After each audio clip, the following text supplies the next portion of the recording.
Hi guys, welcome to Karmakar's kitchen with me Shruti. Today I am going to share the recipe of Tutti Frutti, which is widely used for baking fruit cakes, cookies and making ice cream.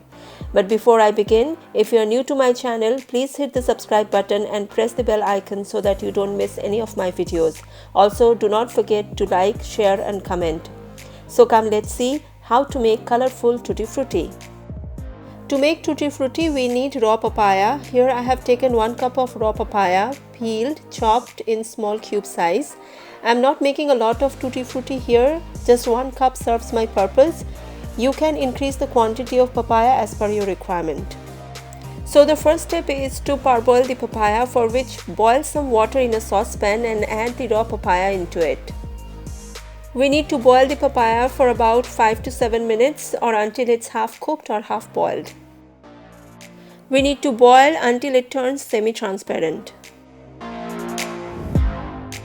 It's been more than 7 minutes now and papaya is half cooked. It looks semi-transparent. Now drain off the water. During Christmas and New Year, everyone tries to bake fruit cake, and no fruit cake is complete without Tutti Frutti. So have it ready once you plan to bake fruit cake or Tutti Frutti cake. Now we move on to make sugar syrup, for which add 1 cup of sugar into a saucepan and into it add 1 cup of water. We are not making lot of syrup because at the end we need one sting consistency and we are not making lot of Tutti Frutti here.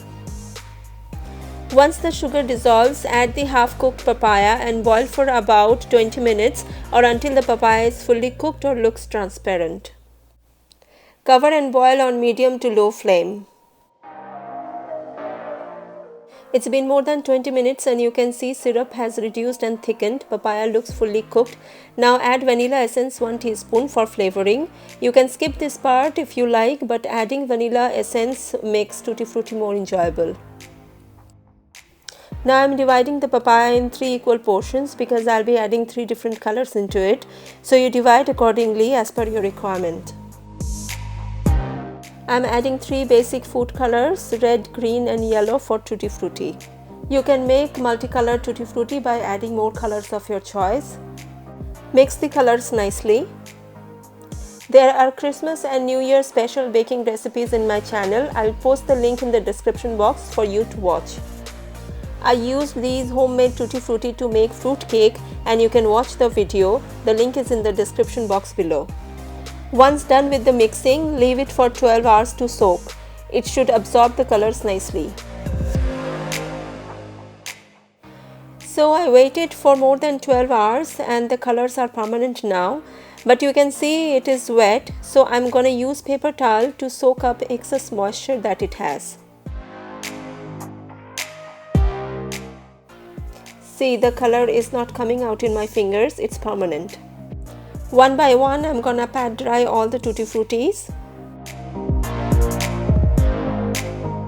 Now transfer it in a clean bowl and mix it up nicely. You can store it in a jar or refrigerate in an airtight container for longer shelf life. And there you have bright and colorful Tutti Frutti ready to use for dessert toppings, ice creams or baking cakes. This is super easy to make and you don't have to rush to the groceries to buy some. So what are you waiting for? Go make some and enjoy this candied fruit with your loved ones. Happy New Year on behalf of Karmakar's Kitchen. Have a good one and stay safe.